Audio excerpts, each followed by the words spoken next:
to that one, Craig?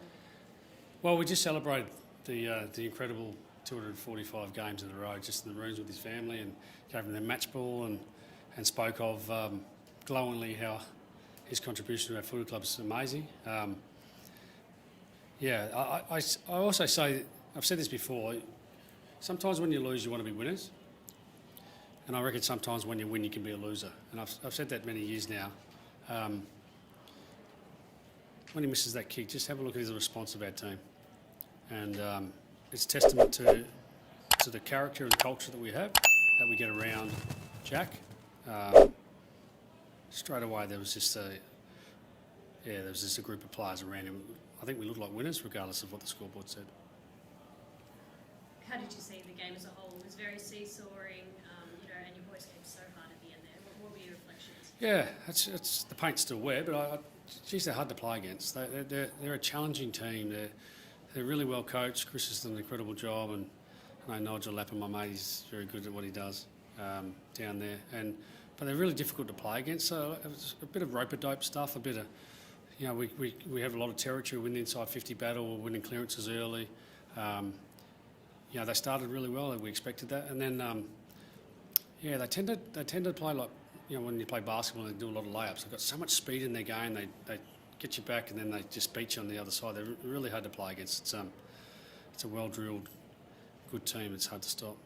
You get 20 points up in that third quarter. It felt like you were about to break the game wide open. Was it one that got away? It's actually an interesting question, because I thought if he kicked it, did we steal it? But we owned a lot of the numbers throughout the night. But it's like you said, we're 20 points up and sort of within some control of the territory of the game. And again, a lot of the numbers were green for most of it. And just good teams find ways, and they found a way to crawl their way back at times. And we made a couple of errors along there, as you do, and good teams make you pay. And then, what was it, 4 minutes to go, we're 17 odd points down, and just go into a little bit of our method to try to win the game and give ourselves a chance. There were several pretty interesting moments, and it was frenetic at the finish. Bobby Hill's run down, Lockie Schultz's shot a goal. Do you have any commentary around that? Is there anything that sort of leaves you a little bit miffed, I guess? Oh, no, No. If I'm going to be a winner here, I don't act like a loser, and the decisions are the decisions. I thought Bobby probably was a bit stiff. I saw the replay, saw it live. But he did fall to his knees, but I still think he's probably a bit stiff on that one. What were the other ones? Sorry,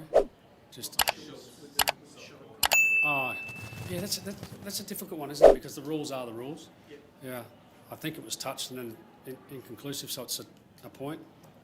Do I love that? Not really, but it didn't decide the game. We still had a chance with the ball in our hands when the siren's going to win the game. I thought we had other chances to win the game. So it seemed like there was a little bit of a couple of things didn't quite go away late, but it wasn't the reason we lost. What did you make of Dangerfield's last quarter? Pretty good. Well, I stole his park before the game, and he wasn't that happy, and I blame myself. He's a bloody good player, isn't he? He's a battering ram. He's we had 20 missed tackles or broken tackles, I think it was, or 15. I think's the number, and he was most of them. He just beelines you and runs through you, and he's been an incredible player. And right now, he's just an igniter, isn't he? You need big players to stand up in big moments. He was fantastic tonight. What did you think of Mullen and Nick Dacos? He clearly tried to sit on him, and Nick was still a factor, but it just seemed that Mullen was able. He gave away a 50 in that last quarter, so it's frustrating him. It seemed as though Mullen was at least able to take a little bit of Nick's. Yeah, he did a great job. I think it's hard to stop Nick, and we try to move into places where he has influence in the game, and we kept trying those things to disrupt them at times. Did a good job. Young Mullins he's only new to the game, isn't he? Irish lad. So Nick.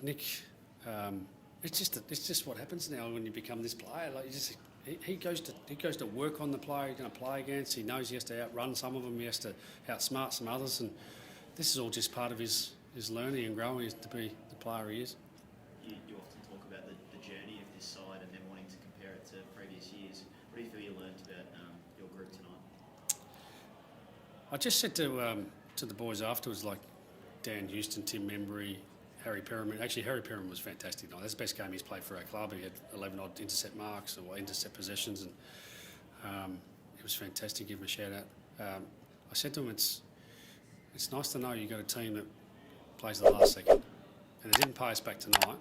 But it's nice to know it's still there. So probably learnt that our spirit and our fight's there for everyone else to see. Didn't quite get it done, but as I said, weren't good enough for long enough. But I think we learned that tonight. Was Dan Houston just cramp in the end with that hamstring? Yeah, Dan had cramp at the end. He should be right for next week. 5-day break. And Jeremy Howe managed. Is that going to be? You've got obviously a number of older players who are all in excellent form, but is that going to be something we see a bit more of this year? Yeah, watch your space this week. We've been a bit deliberate in that, and we'll pick a team according to that. 5-day breaks are hard, especially when you sort of, what time is it? And we're going to get on a plane in 3 days' time. Every team has to do it. It's a challenge. You got to think ahead. You got to stay in the moment, but then you got to plan for 5 days with the travel to Perth. So we've been doing that, and some guys game time tonight. If you look deeper, you'll see that we've been looking after a couple, and then none of our emergencies played in the VFL and how he was managed. How much does a 6-game winning streak allow you perhaps to do that more than what you might if say that there was a bit of pressure going on down Craig? I'd like to think that we've got an eye on the season as an entirety. This is a marathon, and we're just finding our way through the race at the moment. Playing some really good teams. I think out of all, what round is it? 8? Have a look at that draw. Played some great teams, learnt some great lessons, and we're sort of banking our experience and then finding ways where we can look after some at times, whether it's training and games, and the draw somewhat forces us to manage a bit more than what we potentially have early. But we've got to be deliberate on that. Thanks, guys. Thanks, guys.